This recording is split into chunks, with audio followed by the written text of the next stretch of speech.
Kansas City in the NCAA championship now winds to the beautiful mountain city of Salt Lake City, Utah. Welcome now to Game 4 of the West Region here. It's the St. John's Red Lake City. The Florida Gators will be wearing the home whites tonight. Their starting lineup, if you have not seen the freshman forward, Chapman needs something. But the main man who must move to point guard is Maxwell. For the Redmen now of St. John's, two young guards who have transferred here from San Jacinto Junior College will be under fire tonight. We'll be right back. Of course, he'll work with James Wright from Donald Baden. Billy, what kind of a game plan do you think Sloan might try here at the beginning of this game? Well, Brent, he has got to play half court. He doesn't have the bench to go ahead and substitute. They're playing at altitude. He can't afford foul trouble. So I look for him to be in a zone, play very passively defensively, and let Maxwell do his thing. Vernon Maxwell gave it up, but he gets inside, deflected neatly by Porter, out of bounds.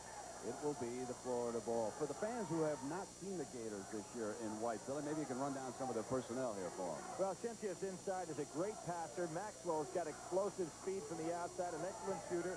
Next to Pete Maravich, he's the leading scorer in the history of the SEC. This is Shintius, the seven-footer, missing his first shot. Porter saves it now for the Redmen, and they come down with their first possession. Porter with a two. And Chapman, the freshman, off quickly into the hands of Maxwell, who want to snap the pass across. First turnover now, and Porter comes back for Carnesecca's Redmen. Louis Carnesecca, not enough tempo type team. There's the man. And Shelton Jones had a great game in the Big East tournament, although they got knocked off in the first round. Pat Lawrence, three, yanked down the rebound, and this is Maxwell operating at the point. If they had Montgomery, who was on the bench in civilian clothes, he would be the off-guard. Lawrence's three misfiring. Both teams start off totally. Shelton Jones, the main man for St. John's, brings it quickly across the timeline. Now, what about the St. John's team? St. John's, a ball club that does not shoot from the perimeter hardly at all. They like to go inside with everything that they do, and of course you can see Florida going to play that 2-3 zone. Jason Williams can play tonight, and Baldy, though, is the starting center.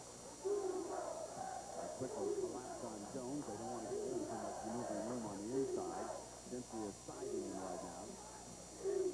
Trying to get a little triangle on the inside. Getting inside. Great rebound by Porter as he went up. But it's going to go against St. John's. Brett Porter is one of the outstanding leapers in the country, and you notice the last time down the court, Maxwell posted him up down low. Now, Maxwell's got about 4 or 5 inches on him, but Porter is a leaper, so he may be able to handle him in there. Matt Brust helping out against Maxwell. Here's Lawrence, and the Gators hit a field goal for Norm Sloan. Lawrence, an excellent outside shooter, had 6 to 7 threes against Auburn earlier this year.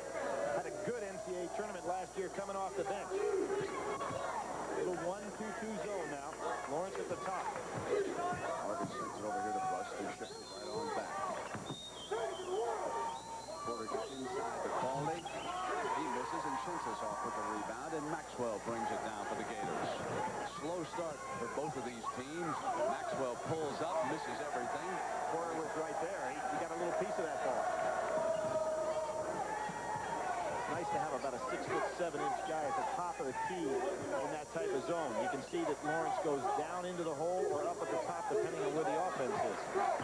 John's already 0 for 4 here. And bringing it back out now is Matt Brust. Baldy on the turnover.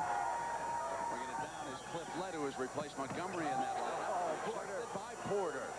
Winds up, however, in the hands of Maxwell. You'll see him all over the floor tonight. Well, the timeout's called immediately by Carnesecca. He didn't like how things went at the start of this game. He has not hit a field goal, trails by 4, and we'll be right back. They call it March Madness. Till 2 years ago, Florida had never appeared in the NCAA basketball tournament. Now it's 2 years in a row for the Gators. As for St. John's, after losing in the opening round, actually the quarterfinal round of the Big East, if you will, their first game to Villanova, they were certainly on the fence. But then when the favorites came through in the conference tournament, that certainly opened up the way, and they had an impressive record early in the season. That's why they were added to the field. As Coach Carnesecca will tell you, you can't tell me that we're not amongst the top 50 teams in the country.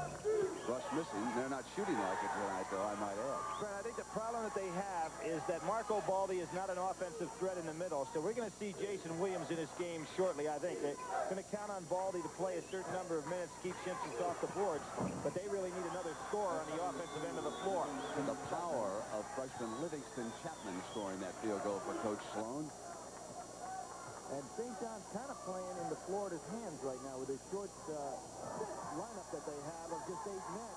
And the soft game that we see by St. John's may help Florida a great deal in this ball game. We may see Jason Williams here early. In fact, I see him taking off his jacket right now. Yeah, he's got to put him in because he just doesn't have any offensive firepower. Baldi turned it over down there. And it goes against Chapman. That's his first personal foul, and the first against the Gators here tonight. I think Shinsius ought to be a little bit more patient in this ball game because he ought to realize what St. John's is doing to him, which means that Chapman is the guy offensively that should be able to get started, and that puts a lot of pressure on Shelton Jones. Shinsius keeping an eye on Jones. The 1-2-2 zone, and you watch Lawrence. He almost folds like an accordion depending on where St. John's deploys their people. Now Harvey comes around Jones, and Porter moves her over to Baldi's side. Now they ship it. He traveled.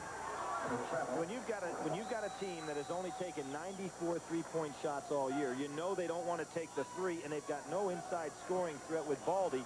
So Louis has to make a move here. They go 4.5 minutes without a point in their opening tournament game. Shinsius, an excellent passer for a big man. Great Gets it play. back and should stuff that one. Maxwell is so quick out front.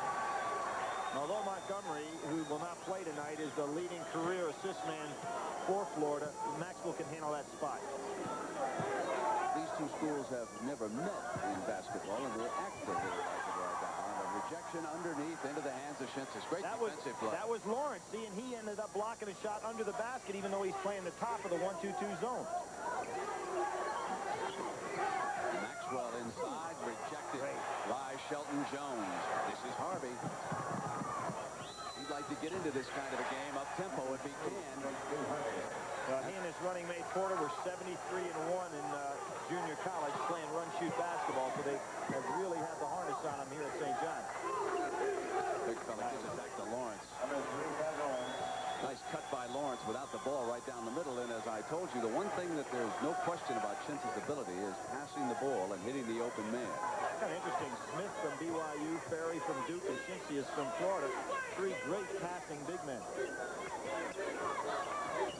Ronnie Cycler probably saying why he wasn't added to that list. Porter taken away by Shinsius. Well, he had his hands full today in that game against North Carolina A&T. Had a big second half, but people can come up and grab you. They almost saw it in the Boise State game. There's a tough matchup.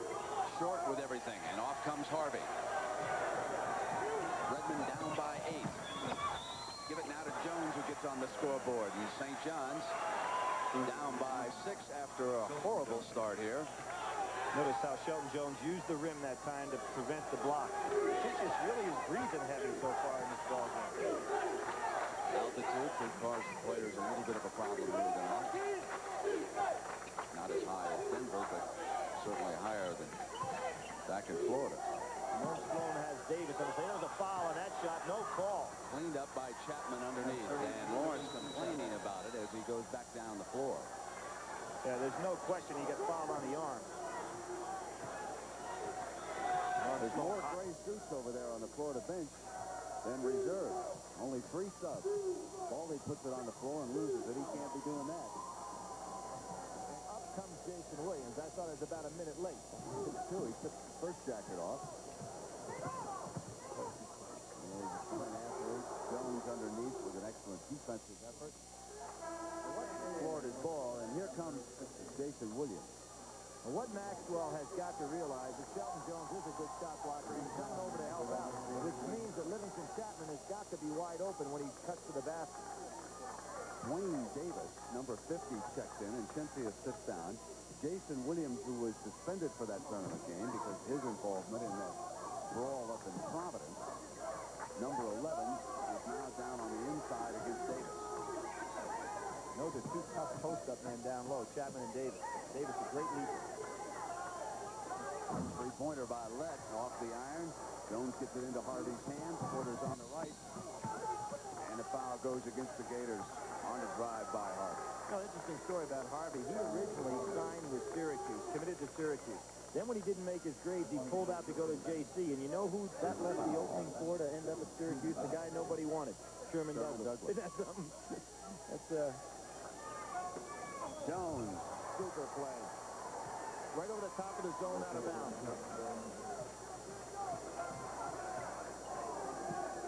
This is going to be a half-court game all the way.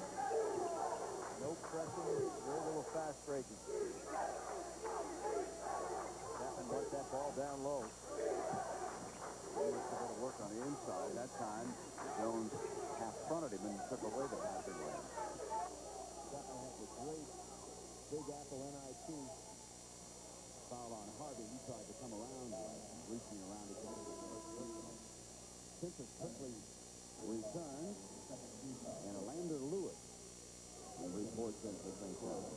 But you have to like what Norm Sloan is doing. He's going to rotate those three big guys, making sure nobody gets winded.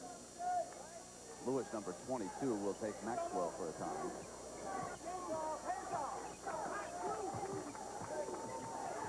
Good steal by Jones. He's looked very impressive at the defensive end here tonight, hasn't he? Yeah, they just can't get him loose on offense. Make a charge. No call. No calls here in this game. Whips it inside to Jason, who has the ball stripped.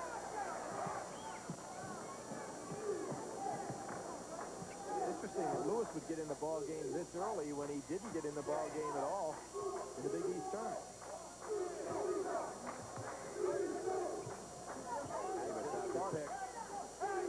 Nice catch. Davis moving back. Missed the shot. Jason Williams down with the rebound. And this is Lewis. Ball slipped out of his hands, Brent, but it was a good cut to the basket. Jason Williams goes strong through the foul, and he'll shoot a pair. Louis wanted that ball to fall, as did Williams. Look at that grimace. He prefers this side of the floor here at Utah. He won a game in Salt Lake, and someone told him that he was going to have to be over on the right side with the Redmen. He said, oh, no, I can't have the right side, only the left. Surprised Louis doesn't have a little green on today. That New York City cell, but you got a way to green on, right? I didn't bring it. He watched what happened to Jigger Phelps.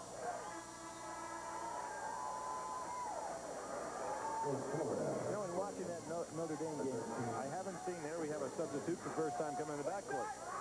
Dale Jenkins checking in for the Gators, wearing number 13.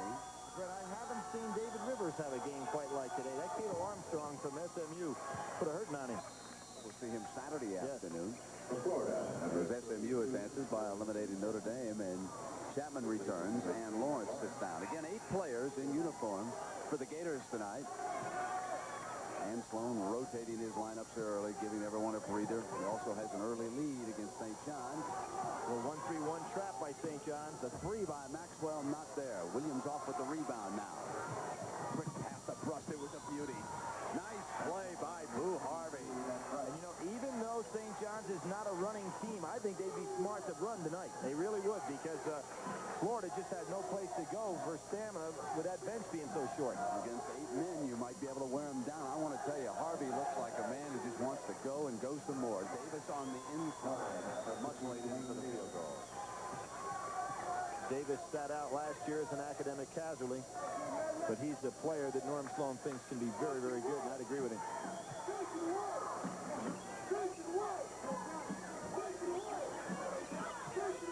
Not free. Chapman has it. Brust reaches back in. I want to tell you, this is a no-whistle game here so far, folks. If you'd like to see one in which they let them play, welcome. Here's Sheffield. Looking to pass instead of shoot. Oh, how about that? He looked to pass to about 3 teammates before he decided to put it up. He may have taken a couple of steps in there, too, Coach. Brust calls the play here at the offensive end for St. John's. That shot will definitely not make a highlight film. The advantage of size. Well, they're packing that zone back in now inside 15 feet. Just defying St. John's to put up a jump shot. It's not there. And the turnover is Davis with the ball. Oh, that's got to be a foul. And finally it is. Oh, he swallowed his whistle. hustle there for a while. So we've got a break here in Salt Lake City at the 9:06 mark. Carnesecca and the Redmen right now trailing Florida. The best. In fact, they are so close that if you look carefully at the back of their red warm-up jerseys, you will see that the Indians look at one another. They've been adopted in terms of into the family, has been Porter to Harvey's family. Porter, you know, originally signed with Virginia Tech, didn't make his grades, and then went to junior college, and that's how they teamed up initially.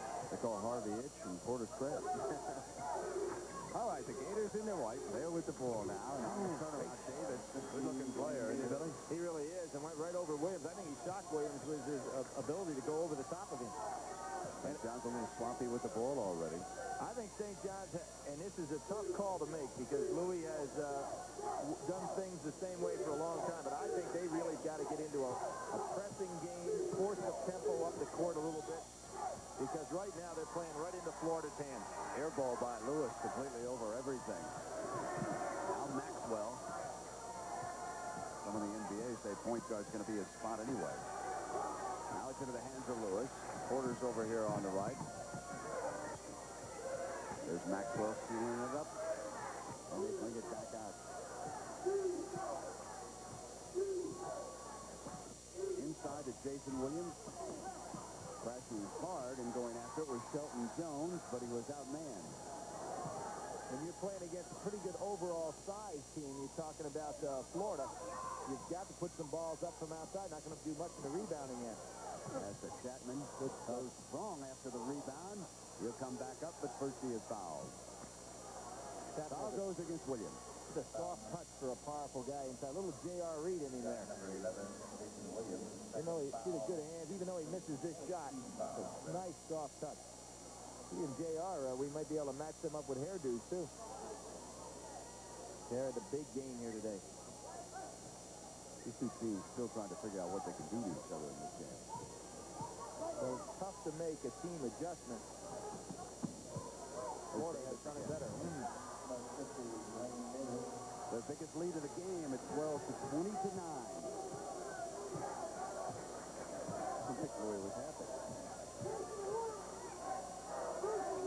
Look at the zone, Brent. Everybody's feet are inside 15 feet of the basket. You've got to pull out and take some jump shots. On the drive, can't get it down. Goes to the Gators. Baldy checks back in, and Williams will come out.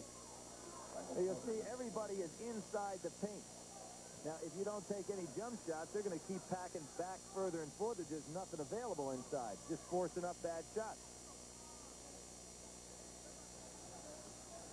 Lawrence, now Maxwell.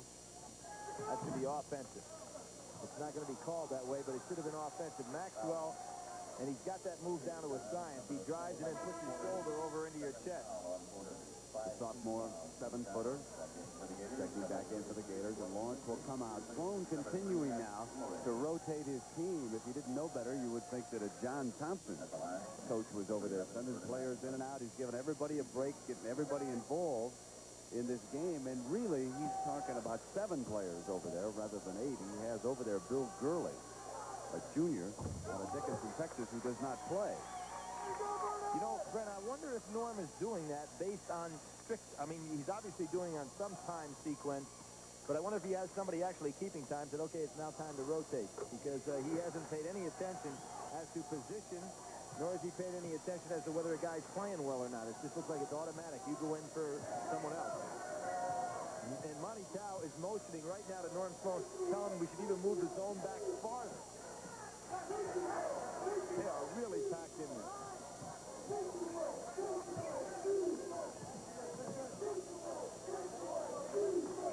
That shot's there all day long. It's a 2-pointer. Now, Buss signals 3 as he goes back down the floor, but the officials say no, it was a 2. Well, Brent, that shows how far back that zone is. He had a wide-open jump shot from inside the 3-point line, which is 19 feet.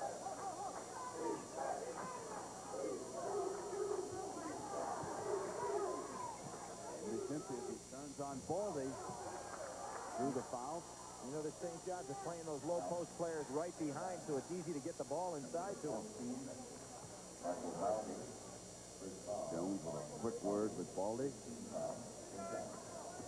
Marco Baldy, a disappointment to a lot of observers of St. John's this year. Young man from Italy. I think bigger things were expected of him. He's probably been a little bit disappointed in his performance also. But I do recall a year ago in the NCAA tournament, I believe it was in the first round up in Chicago, that he played Wichita State. Yeah, well, actually, he's averaging 10 a game in NCAA tournament play, but it doesn't look like this is going to be his kind of night today.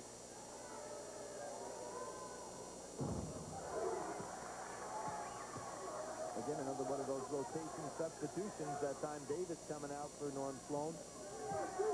Playing a very relaxed game here. Far cry from that Loyola Marymount activity. They had to wear a hat when they're playing. You catch a cold.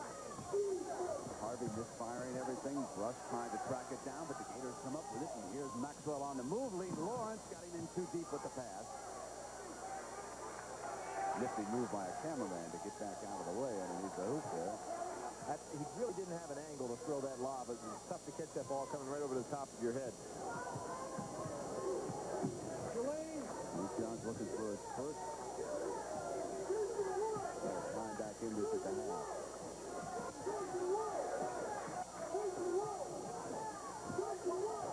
Good play, but Derek Baldy should have been cutting to the basket. Grant need to have himself a layup. Jones does.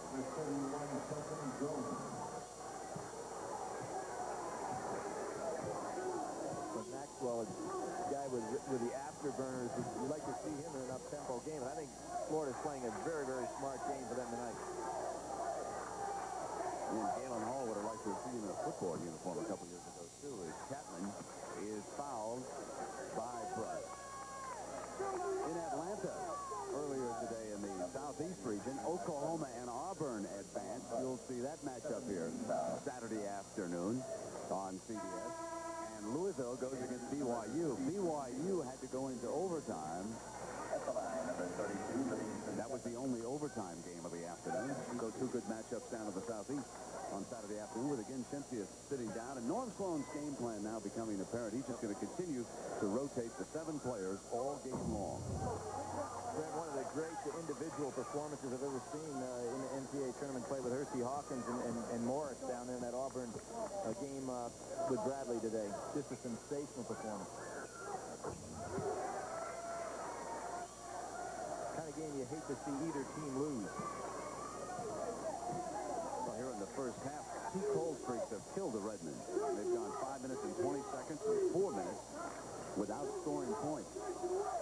Jones on the turnaround, not there. Maxwell brings it down.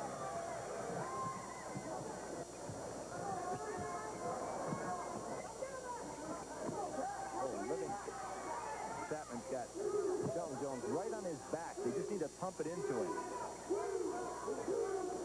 He sends it back to Maxwell. Brushed out quickly with the rebound. It's there for Harvey. See, every time they force the ball up the court, Brent, they get something going. I know you'd get a couple of votes in your favor. Porter and Harvey would say, let's go. Well, they're almost going to have to when you see the way Norm Sloan's playing. Chapman misfired. Offensive rebound. Lawrence has got it in the corner, much to the dismay of the coach. So far, Chapman hasn't found the range, but he's getting open. Backed up by Porter, but getting it back, and Maxwell gets inside and into the hands of Chapman. Maxwell showing you his sensational ability out here tonight in Salt Lake. That was a tremendous look. I didn't think he saw Chapman the way he was cutting to the basket. I'll tell you right now, Billy, and watching him as Porter fires up a missed ball, he taps it in. I'll tell you right now, and looking at him, I'd have to take a long look at him as a point man for the Olympic team. This is a good-looking basketball player right here. And we're seeing him in a tight tempo game that doesn't take advantage of all his skills. But I admire the Florida kids for accepting what Norm Sloan wants to do tonight, because it's the only way they can go with such a short bench. St. John's as Lawrence cuts off Shelton Jones. Jones wanted the foul. We got a timeout here. 3:23 to go in the first half. The Gators lead Carneseca by 10.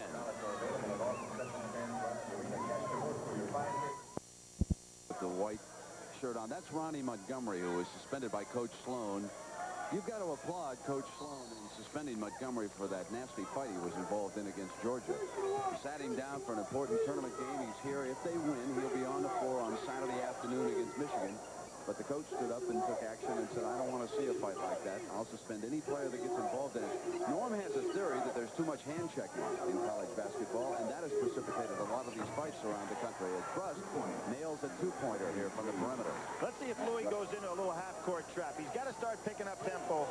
Here he is. He's in a little half-court trap. I think it's really a good idea in his part. Try to get this game going a little bit quicker. Underneath the Maxwell, deflected and rammed home by Davis. Brent, you're looking at fast break points here. St. John's has 9 fast break points, Florida 2, and St. John's not even trying to tempo the game. I really believe they could get out and run in this ball game. Again, that's counter to what Louis normally does, but the circumstances dictate that there's a little change in strategy tonight. Here's Harvey.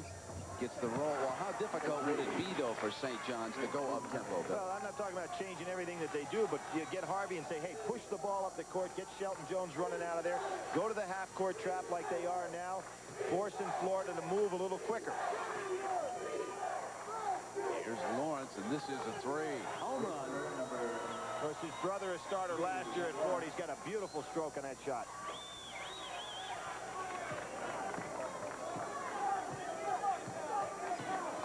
Well, Harvey's had the hot hand. He's 4 of 5 for Carnesecca. Now Brust misfiring over everything and into the hands of Davis. Boy, they have shot some bad-looking balls here tonight, haven't they? Now they're back to the man-to-man defense.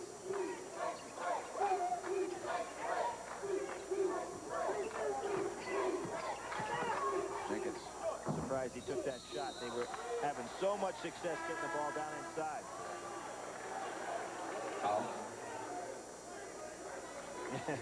Louis up-tempo.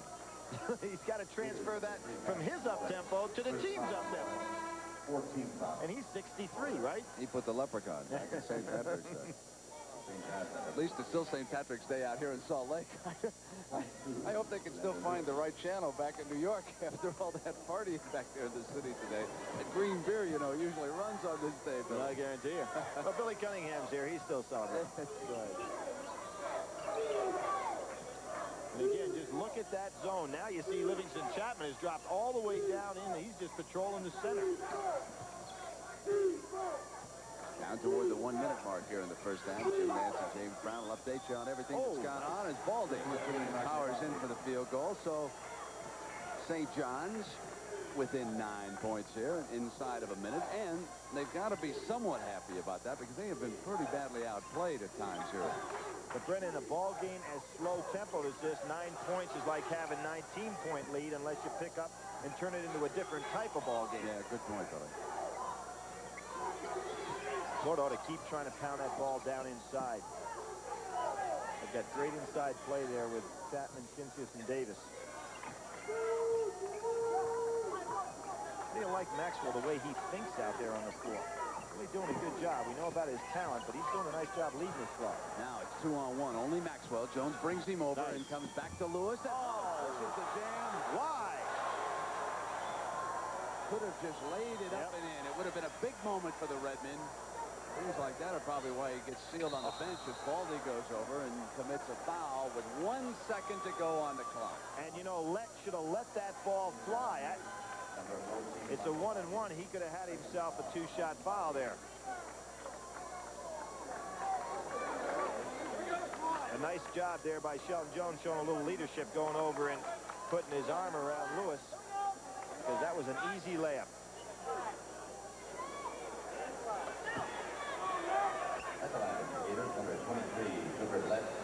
So they could have gone to the locker room on an up note on that 2-on-1 break. Instead, they come back, commit a foolish foul with a second to go.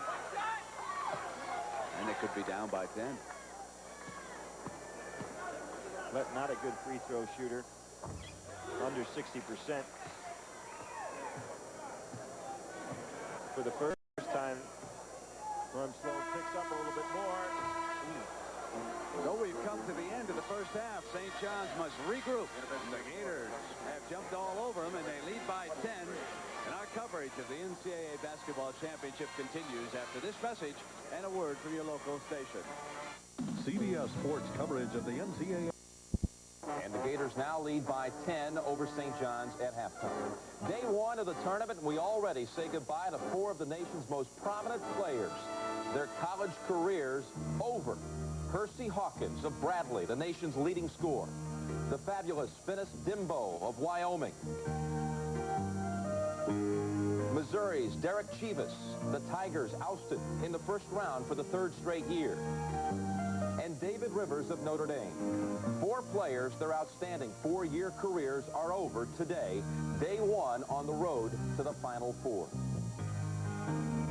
And welcome back live to our New York studios. Jim Nance along with James Brown as we say goodbye to 4 genuine college stars. Today, we really unveiled some new headliners in the college game, specifically Loyola Marymount. The most exciting team that I saw play today, Jim, Loyola Marymount of California. These guys give new meaning to the expression run and gun. They beat Wyoming 119-115 to advance. Wyoming's Finis Dimbo closed out his career in hustling fashion.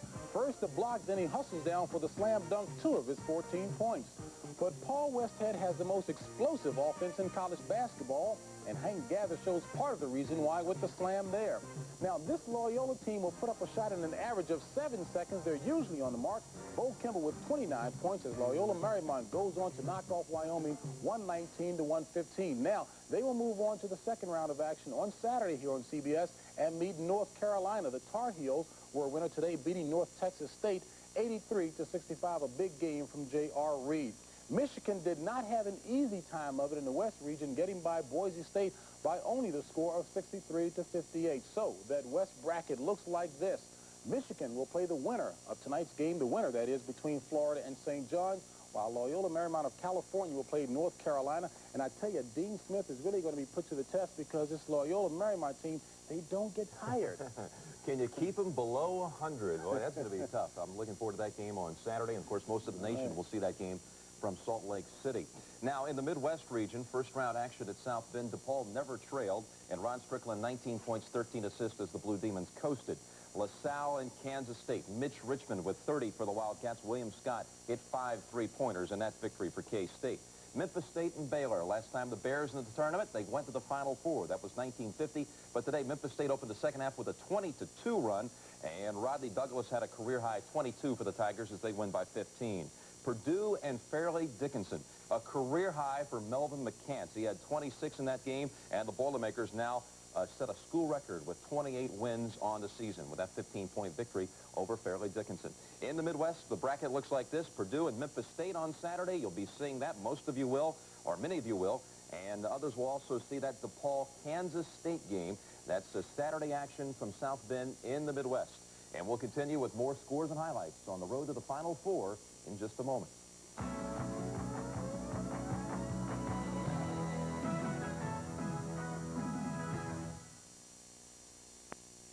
By the way, Keith Smart of Indiana scored the final bucket in last year's tournament. The first basket this year, now write it down, Bonzie Colson of Rhode Island. Here he is, Colson scoring, and Bonzie with the first bucket of the '88 tournament came at 12:09 p.m. Eastern Time this afternoon. Now, the first overtime, BYU and North Carolina Charlotte. Jeff West ties it for the 49ers with the 3-point basket in regulation. But Michael Smith with the sweeping hook, he had 6 points in the overtime. This is a good player right here. Michael Smith, 29 points, 13 assists, and BYU wins it in the overtime 98-92 over North Carolina Charlotte. Last time Charlotte had been in the tournament, 1977, and the 49ers went to the Final Four that year. Now, elsewhere in the Southeast region, first-round action in Atlanta, Louisville and Oregon State. This game was tied at 28 at halftime. Cardinals came on in the second half as Purvis Ellison had 23, Crook with 22, and the Cardinals win by 9. BYU and Louisville will be squaring off in the next round on Saturday. Now, James, what about elsewhere in the Southeast region today? You and I mentioned before that Loyola Marymount was the most exciting team. Well, if that was the case, the most exciting game was between Auburn and Bradley. A 4-point winner was Auburn over Bradley, so they advance on in the Southeast region. Chris Morris was on fire today for Auburn. He led them by example. Take a look, good defensive play here, and he leads on a break and throws down 2 of his 36 points. Now, doing it one better, though, than Morris was the nation's leading scorer. Hersey Hawkins, 44 points. Auburn down by 8 at the half. But the Tigers came out roaring in the second half, led by the big fella Chris Morris on the inside. Bradley's Hawkins is truly a virtuoso. Nice spinning move there. He answered right back. Now, Auburn lost his services to Chris Morris to leg cramps. He did come back. The last shot was attempted by Bradley. It's stolen by Terrence Howard. Auburn wins it and advances to the second round. They will meet Oklahoma. That because Oklahoma was an easy winner over Tennessee Chattanooga. 94-66 was the score there. So the Southeast bracket looks like this. Oklahoma and Auburn, they'll hook up. That ought to be an exciting high-scoring matchup. BYU will play the winner, make that Louisville. BYU and Louisville will be matched up on Saturday as well. Now let's turn to the East region in Chapel Hill, North Carolina. Rhode Island from the Atlantic 10, a record of 26-6 at the end of the regular season. 25 games on the road. They're road tough. They come away with a 7-point upset win over Missouri. And Syracuse from the Big East, no problems down the stretch, that is, with North Carolina A&T. That game was actually tied 50-all with 6 minutes remaining. Syracuse went on a 15-0 run to pull out the victory there. So, Jimmy, not an easy day for Syracuse, but they did come away with the victory. Syracuse looked very sluggish. Oklahoma, really, that's a deceiving score, 94-66, because it was a one-point game at one point in the second half before the Sooners put it in gear. All right, East Region first round at Chapel Hill, Duke over Boston University. And also there it was SMU over Notre Dame by 8. Cato Armstrong had 29 for the Mustangs. As Notre Dame loses, it was the 50th game Notre Dame has played in tournament history. This the 50th year of the NCAA basketball championship. But even on St. Patrick's Day, the Irish couldn't come through. Their record, in fact, drops to 2-3 on St. Patty's Day as the Irish lose today. Now, in the East region, it looks like this Saturday, it'll be Rhode Island and Syracuse and SMU against Duke. And I think that the Rhode Island team is rather intriguing. That's the team that finished runner-up this year to Temple in the Atlantic 10. I'm not really surprised. This is a team that I actually have been keeping a close eye on here in the late no doubt about it, huh? Well, the Atlantic 10 has always been screaming that they've been playing in the shadows of the Big East. Tom Pender's really looking forward to this matchup with Syracuse. And Syracuse has a tendency to play sluggish at times, but I think they'll be fired up for this one. You know, last year Syracuse opened up with a rather sluggish win against Georgia Southern. And of course, they went all the way to the championship game. Now, a reminder, tomorrow night here on CBS, we'll have another late-night game for you. Southwest Missouri State against the Running Rebels of UNLV. That's remarkable. He has game plan was excellent. The rotation of substitutions excellent. Now it's up to Louis to try to counter him. I'm anxious to see what he's going to do here in the second half. Your feeling is that St. John's should go up tempo a little bit. Yeah, I think they should force the ball up court. I think they should pick them up full court, try to go ahead and make this a little bit of a wild game for a few minutes and just see what happens there. They've only taken one shot beyond the three. They're not looking to take any perimeter shots. That eventually is going to come to haunt them. Shelton tries to tap it in. Brust has got it. Good hustle. And the ball is tied up, and it'll go over to Florida. The possession arrow pointing in their favor. Billy, here graphically illustrates exactly what you're talking about. Yeah, you can see that Norm Sloan is having a substitution pattern based on minutes played rather than how well a guy's played. That's a decision a coach makes. I really admire him for that. And it's one that's really working out so far because St. John's not forcing him to run. And he's keeping his men out of foul trouble. Only 4 fouls called against the Gators in the first half. Not a single player had 2. Led on the turnaround, gets the first field goal here of the second half. And Brent, exactly, if you're St. John's, what you don't want to happen, you want foul problems. You want a lot of guys to foul in this ball game for the simple reason Norm Sloan has nobody he can go to if he gets in foul trouble. Baldy sealed up on the inside. They go to Jones, who got in behind Shinsis, came around with a nice left-handed layup reverse. Sheldon Jones has had a hard time getting open on the inside because the zone is packed in so far. Here's the guy that's running the game. Maxwell tosses one off the glass. Baldy and Chapman battle for it, and then it's tied up again. This time it'll go over to the Redmen. You know, Chapman is an amazing story this year. For a guy that has a body like his that would have a tendency, you would think, to put on a lot of weight, he suffered 2 tough knee situations this year, both which sat him down. And he told me yesterday that he actually loses weight when he was out with a knee injury. He dropped 10 pounds. And that doesn't make a lot of sense, but that's the way it works for him. Harvey. Chapman rebounding. He had sealed up Baldy pretty good.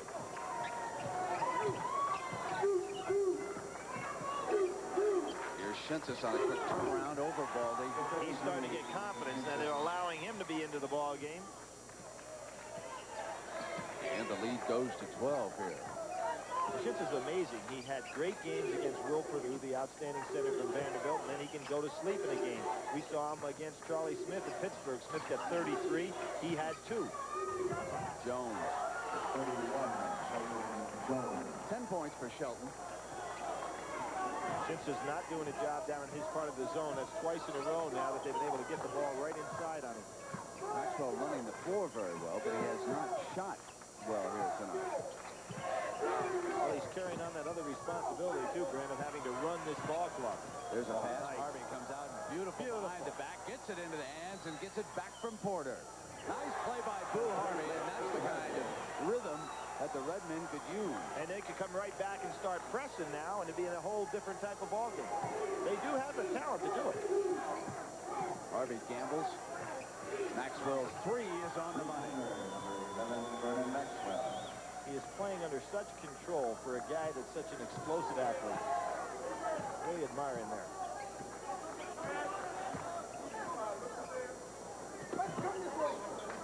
Here's Bust. You can't keep trading baskets, Brent. And that's the tempo. There's like a seesaw going back and forth here.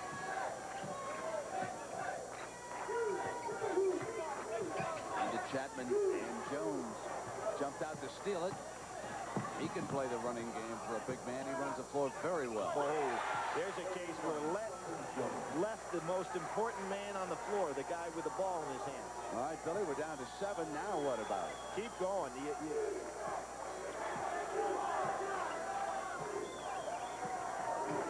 to keep putting pressure on.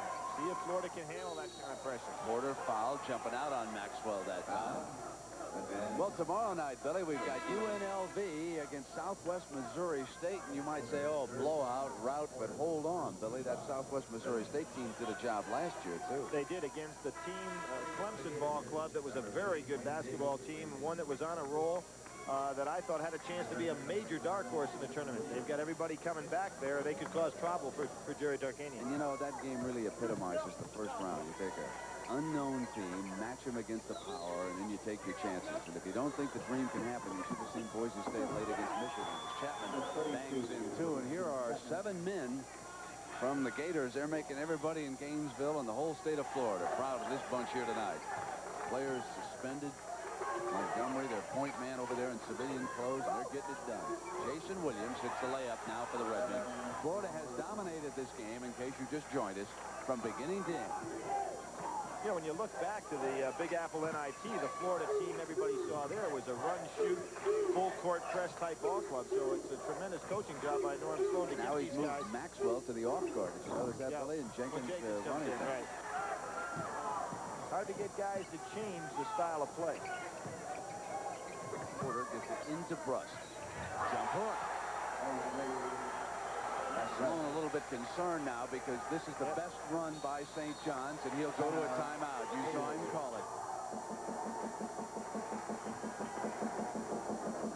Well, it was 10 at the half, and St. John's has cut it in half. We'll be right back. Up the tempo in the last 3 or 4 and up the court. Now, here's what I was talking about before. Now, these are sensational plays, but that combination of Porter and Harvey can run, and there's the tempo that has really established some things, and they come right back again with another great steal, and Shelton Jones will show you he can run on the break, and this has turned things around right now, and Norm Sloan was in a situation where he had to call the timeout because St. John's starting to move with it. 13-2 in fast break points. St. John's all over Florida, and the Gators will put the ball in play.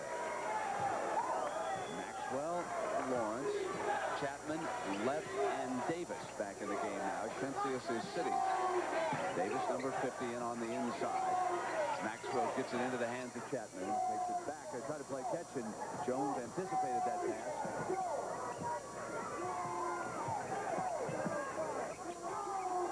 But Davis and Chapman wanting to play a little two-man game, and they got it.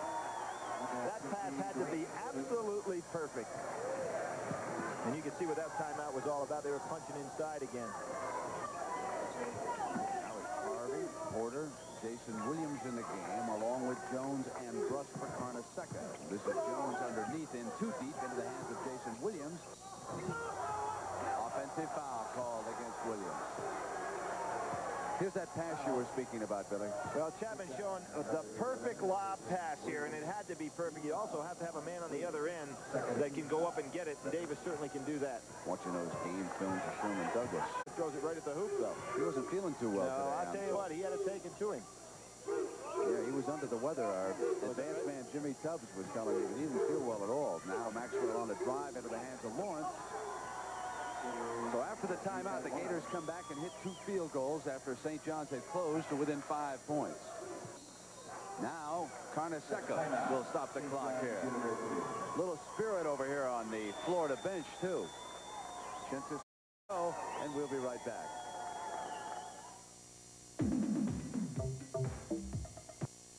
Today, these 4 teams all advanced easily. None of the 4 pushed. As for the heroes, Mel McCants for Purdue with 26 points, a career high as he comes on, and he'll be matched against Memphis State. Rodney Douglas scored 22 there. Mitch Richmond had 30 for Kansas State, and Rod Strickland for DePaul, 19 points and 13 assists. Everybody in that group won rather decisively. No close games there.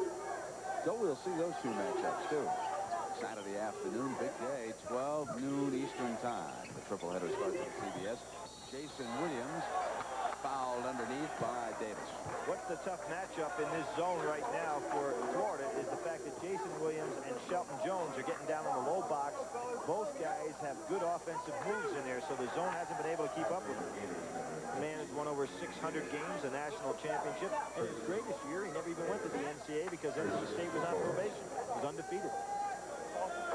Billy, Jason Williams playing here tonight after sitting out the Villanova game with that suspension. Those assault charges up in Providence are still pending, and they hope to have the case settled out of court. That was involving that chair throwing incident.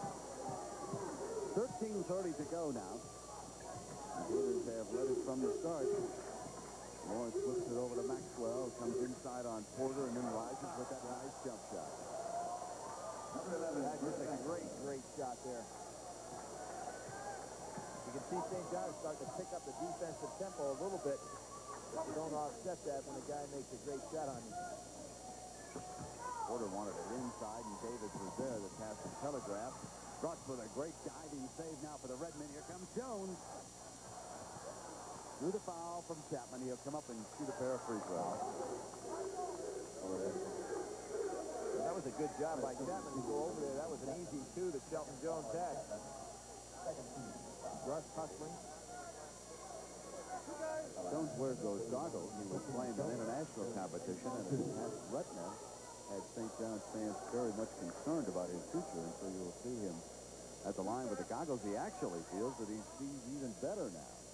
He was the MVP this year in both the Holiday Festival and the last 6 tournaments. Ends up making second team all Big East. Because you got some pretty good ball players in the league that can have a man like this on second team. The leprechaun sitting back over there.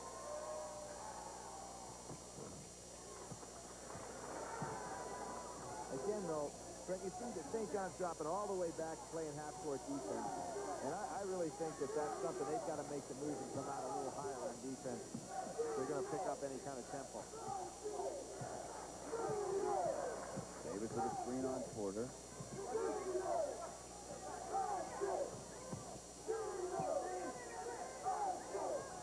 Chapman. Soft shot. Grace Jones never could shoot like that. Are you giving her credit for all these hairdos? Harvey whips it into the hand. Count the sport coach over there, folks. That's the Florida bench. All right? Those are coaches. Now take a look at the players. That's it. There ain't no more. Well, what was interesting yesterday is the assistant coaches drew straws to see which ones would suit up for practice because they did not have enough fellas to have a 10-man practice. Monty Tao said that he was, as now the associate head coach, he didn't have to draw on the straws. But of course, Monty was one of the great leaders on that team that won the national championship in '74 at NC State. I'm always amazed at how a group of troubled athletes in any sport can sort of band together when things get tough. And who knows, as Norm Sloan says, how far a Cinderella can go.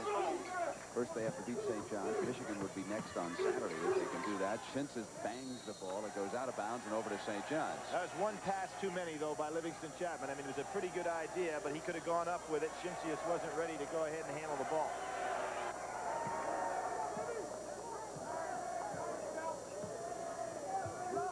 Alley-oop to Jones, who couldn't put it away. That play. Eye contact there between he and Harvey.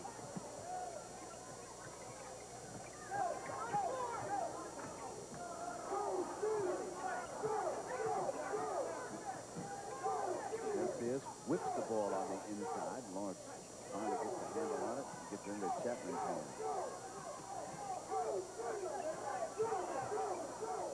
Patiently running the offense. Lawrence missing short on the 3. Now Porter comes out and down on the inside. Chimpia is called for his second personal. What happened? Chimpia did have his shirt grabbed, and then he pushed in a retaliation.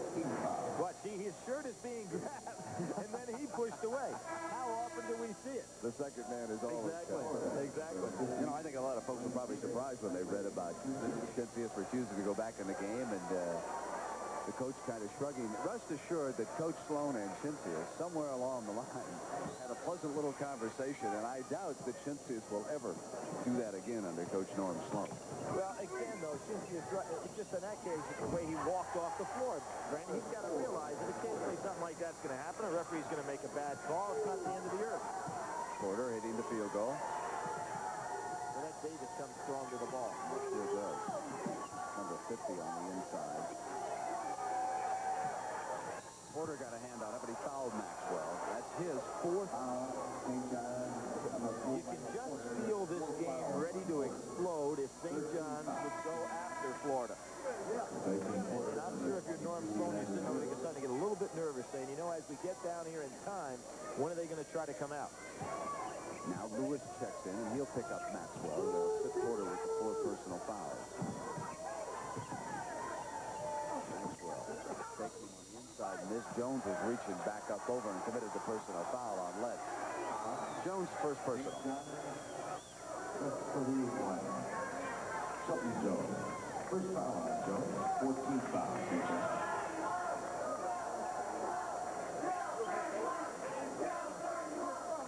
There's sign language between those two.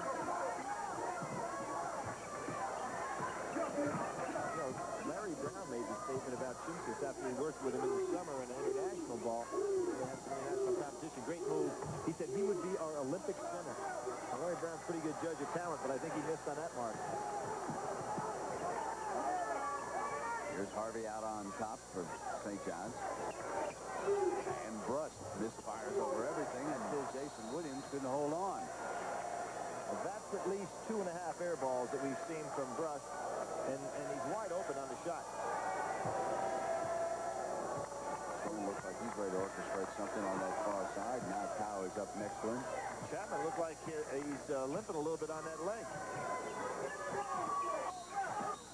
Davis fouled by Williams. Let's see if Chapman isn't limping. I think he's limping going off the court. He sure is. So Shensius checks into the game, and Chapman sits down with that gimpy leg. You bet. And Norm Sloan's got the gimpy leg, too, so, I mean, when it rains, it pours.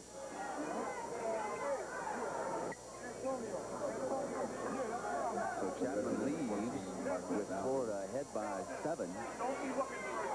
Williams sitting on the St. John's bench. You know, Davis is about the most difficult guy that I see for St. John's to match up with because he's so quick to the ball. And although Shelton Jones is quick, Davis may have a little strength on him. Watch his position here on the free throw line. And he's not squared up at the basket. Some guys feel that sometimes one hand is stronger than the other, so if they move over, they can compensate a little bit. 15 to go for St. John's. They attempt to come back here in the West region. Last game of the day. Florida has stayed in that 1-2-2 zone with the middle man collapsing from top all the way down to the bottom. Lawrence down. Inside, Shensius went to the finger roll and goes crashing to the floor. court, which he has the talent to do, he just holds up. Now he begins his assault, and he drew the foul from Lewis. Looks like he can take Lewis just about any time. Yeah, I'll be honest with you, Brent. I believe he can take just about anybody on his floor whenever he wants to. I agree. But he understands that if he starts to do that, then the whole offensive structure is going to break down, and the game is over. I realize, you know, if Florida decided they wanted to try to run, this game is over. St. John's would win. So they're staying with their game plan, and St. John's not altering it. When you start thinking about the greatest score, and here we see that stat up there in the history of the SEC, with the exception of the legendary Pete Harvey. It's a lot of points. And he has a chance, if they get all the way to the championship game of the NCAA tournament this year, he'd have a chance to have the longest streak of double-figure games in NCAA history, and that's held by a guy right here from Utah, Danny Ainge. Porter back with the 4 personal fouls. We have Harvey in the backcourt now. Baldy gets it back to Russ. That zone doesn't have to be quite as concerned with ball. Knocked away beautifully by Maxwell and out of bounds. Again, it was Maxwell. And Ben, you weren't kidding when you talked about the Florida football coaches. Exactly. They say that he would be just a sensational football player. He's as a receiver or a defensive back. He's going to make a few bucks in the NBA, so I don't think he's going to have to wear that helmet. Hometown product. Grew up in Gainesville. Played there in high school. Shelton Jones won't stay down. Lawrence rebounds, and here's Maxwell bringing it down for Norm Sloan. See, and here's where that zone allows Lawrence to go all the way down in there and be a low rebounder. Now it's Davis leaping up. Missed the shot. Jones got a hand on it, and now it's Harvey. It's 3-on-2. Lob pass for Porter. Not a good idea. Not a good idea. He had Brush to his left. The lob pass, recognizing Maxwell's down there, you're not going to be able to go up any higher than he can go.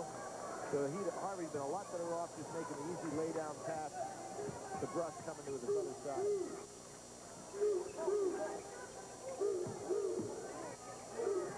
Mr. Shimpsey out high. Why?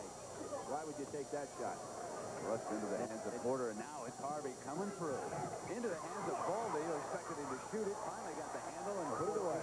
Norm Sloan didn't say why. What he did is grab Livingston Chapman and yanked him right back down there to go in the game. Chapman's knee feels much better after that shot. After that shot. I don't think Norm bothered to ask. And now Porter with the steal in on Maxwell. Maxwell stays, and Porter is outside for that shot. Well, you talk about the vertical leaps in college basketball. Porter in high school won the McDonald's Duncan contest in their All-American game. He's got as good a vertical leap as anybody in the country. Now Florida's missed his last 5 field goals. And the Gators, Norm Sloan, will use another timeout here. St. John's creeps back to within 5 points, and Sloan says, now let's hold it. Let's slow it down. He's coaching a masterful game, folks. We'll be right back. Then you will start the afternoon, 12 noon Saturday, Rhode Island at Syracuse. You're saying, Rhode Island, do they have a chance? You're going to enjoy watching guard Tom Garrick. He's a splendid performer. And Coach Pender is one of the best in the country. Ronnie Cycli saving Syracuse for some big moments. Cato Armstrong, another guard from SMU you'll enjoy against Duke. And, of course, the all-around performance of Danny Ferry is always something to witness. And here's another hero. He played at North Carolina. Billy Cunningham will be taking over the activity here with Dick Stockton on Saturday afternoon. He'll watch his alma mater, North Carolina, duel away against Loyola Marymount. That'll probably be 130 to 123. And then he will get Michigan against the winner of this game. St. John's again has closed back to within 5. We've got 7:45 to go. Well, that Loyola Marymount game today, they set an all-time NCAA record for opening round game. They've thrown those 110-plus games. That's just normal for them. Chapman backs in. Oh, great block by Jones. Bruss goes after it, saves it, but into the hands of the Gators. Smart play by Bruss. If you're going to save the ball, throw it towards your end of the floor. Even though Florida ended up with a good move. Harvey taking Maxwell. This is left. Porter guarding him with those 4 personal fouls, and he travels. It goes over them. Here's a moment now for the Redmen. Very good inside defense by St. John's on that occasion. Give Marco Baldi a lot of credit on Davis. They can pull to within 3 this trip. You might be thinking about a clear out next time down floor for Maxwell. Do something to get him in the offense, make St. John stop him. Jones wants it. He comes up. It's a three-point game at the 7-minute mark here for Carnesecca and the Redmen. They finally make contact with the Gators.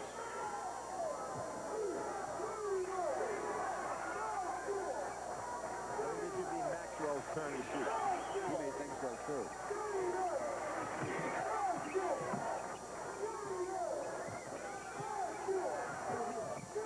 Around.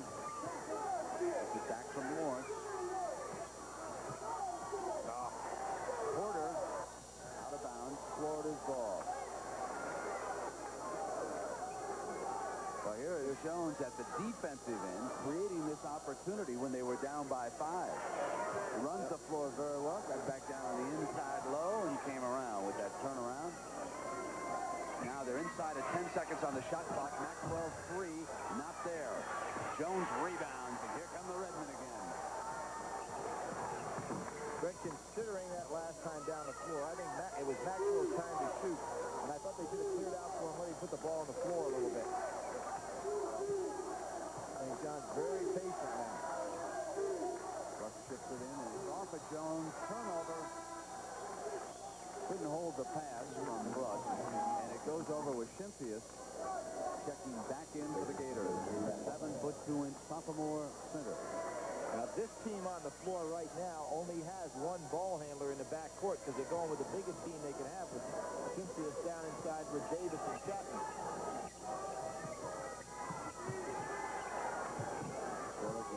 The odd matchup is Bruss and Chapman. That's who they ought to go to. So the big guys, you can't get room to get a pass down inside. Now to Schimphius. Missing and into the arms of Baldy. And here comes Bruss. Harvey on the penetration. Rimmed out.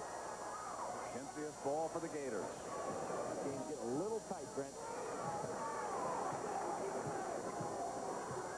Let's see if Maxwell recognizes what big guy to get the ball to. With Davis, a quick first step. And it goes back to 5. I don't think Shelton Jones figured Davis could make that running hook. It's a very difficult shot.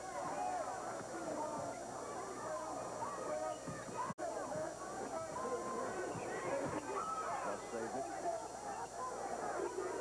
Porter. Fouled. What's this move that Billy spoke about? Yeah, he was walking on the play, but he really makes a great shot with that hook.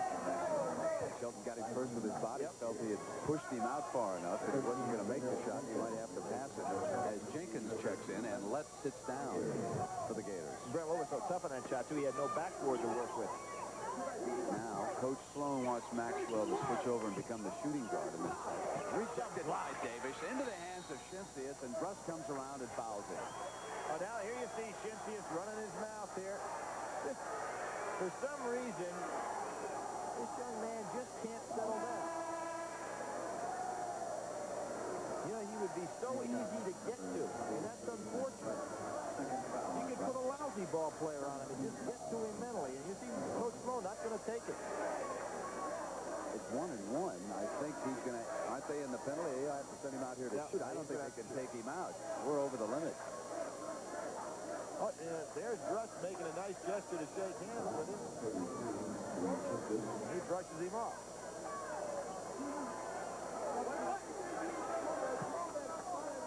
But I tell you, they say he was a great baseball player growing up as a kid. I hate to have him on that mound angry at me. That ball is it. Just a big free throw for the game. I guess they all get big in the last 5. Here's Harvey, and it's back down to 3 now. Now Jenkins will run the floor here for Florida. Maxwell's coming around, the screen's down low, trying to get open. Jenkins penetrates in and takes the shot. In the hands of Schimphius with a strong rebound. Maxwell from the baseline. Give Schimphius a lot of credit. That was a great rebound because he could have very easily fouled on that and went right over the top.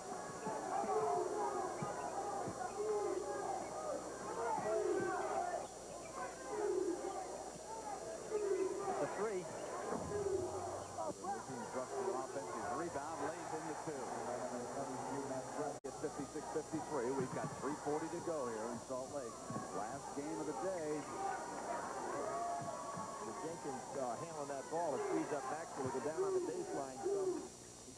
Harvey down there with him.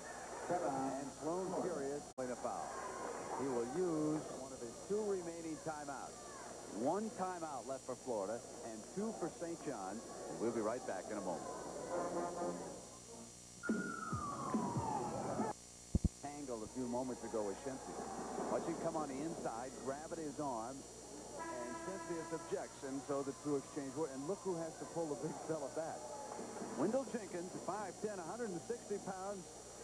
And then, because he had to shoot the free throws, Sloan got lucky. He didn't have him on the bench, and he hauled down a huge rebound. Got it over to Maxwell, who hit that jump shot from the baseline. So sometimes, Coach, it helps to be lucky. He'd have had him over there on the bench. You notice Jenkins' eyes on that, on that replay. They got a little big. They said his eyes really lighted up when he got to New York for the first time. He's from a very small town in Florida. And he likes the Big Apple. Oh, David, these balls, he wanted to go to work there, didn't he? Maxwell penetrates, and the blocking foul is called. It will go against Jones. I think it's a great call by the official, and I'll tell you why. Maxwell has that ability to glide, and Shelton Jones just misdirected where he was coming, and he tried to slide in underneath it. It is very, very different. Now watch him. He'll actually slide, and when he does, you see Shelton has to move over. He just couldn't have anticipated he had that ability. Maxwell at the line, Billy. I remind everyone that at the conclusion we'll select a Chevrolet Most Valuable Player from Florida and St. John's. Chevrolet will donate a $1,000 scholarship to the General Scholarship Fund of each school. That's Florida is an excellent free throw shooter. Both of these clubs are shoot over 73% as a team. And going down the wire, Florida's been a very good free throw shooting team.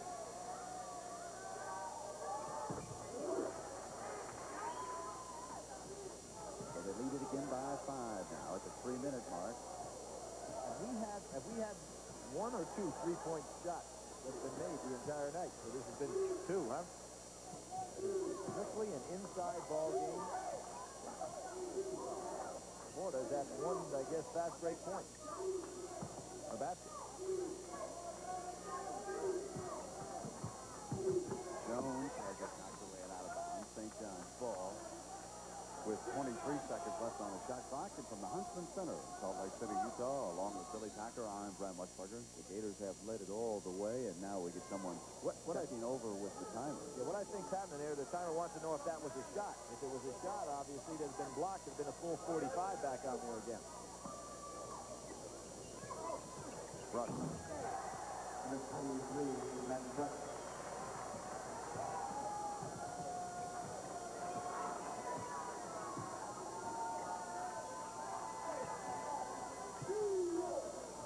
Harvey now on Maxwell.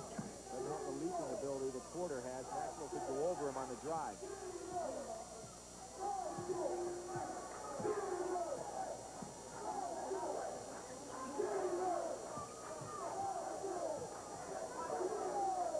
Almost have to clear out now. It's down to 15 seconds.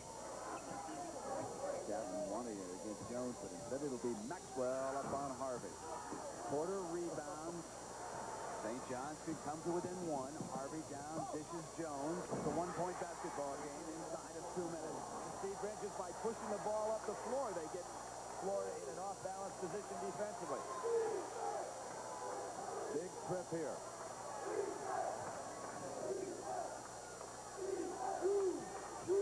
Davis and Baldy, you almost look inside one and look the best matchup.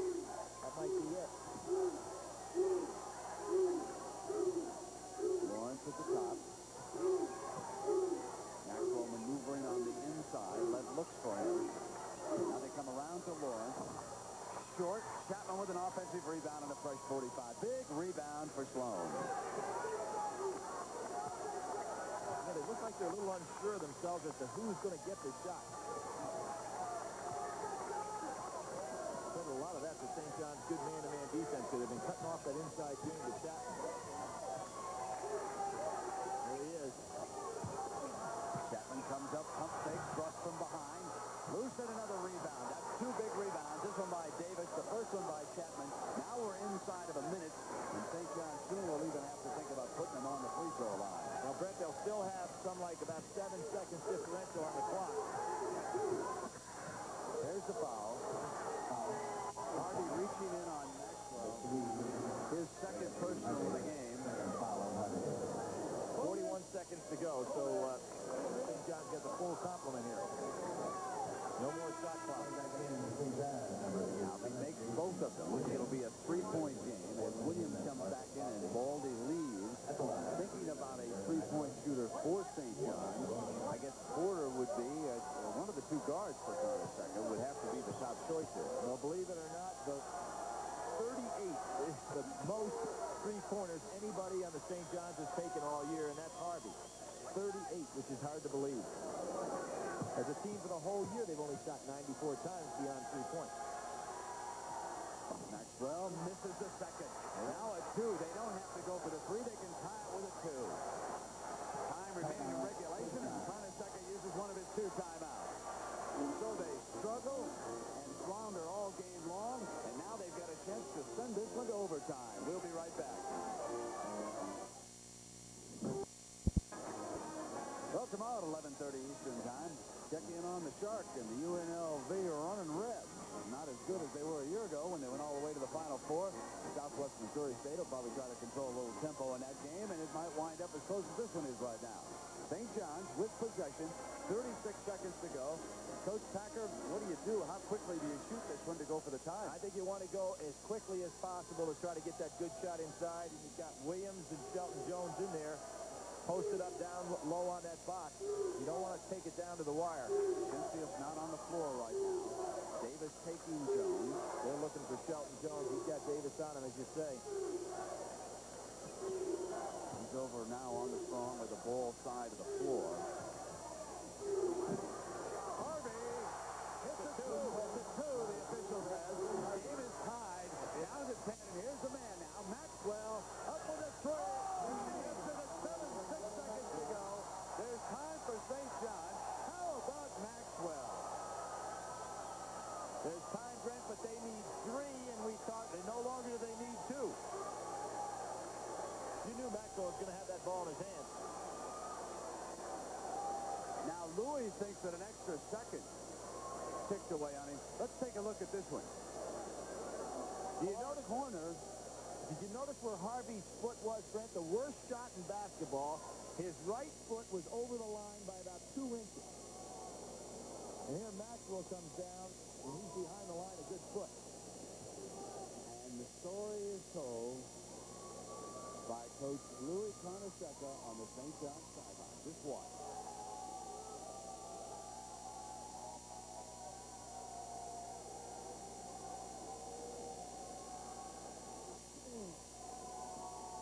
Now he actually saw the second kick off the clock. They put it back up there for him. He's got 5 seconds to work with. Billy, as you pointed out, he's no longer looking for a 2 That's now. right. Maxwell said, take that. Now, let's think about something. They're not a good three-point shooting team, but how often, Brent, have we seen somebody at least get a chance to see? Jeff West, one of my neighbors, by the way, back in North Carolina, hit the 3 to put that BYU-UNC Charlotte game into overtime. I know his mom went crazy, and she sees every ball game he plays in, but I think here you want to go back to fouling. Don't let them tie it up with a three-point shot, even though they're not a good three-point shooting team.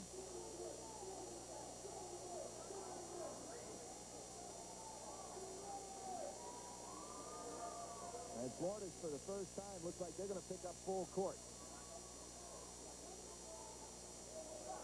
Chapman will come back here and play free safety in case anybody breaks free. Nobody guarding Shelton Jones taking the ball out of bounds. Now, Harvey's good with the ball. He can get it up court on you. There's the pressure with time running down. Harvey's leaner. Not there. Florida wins. They'll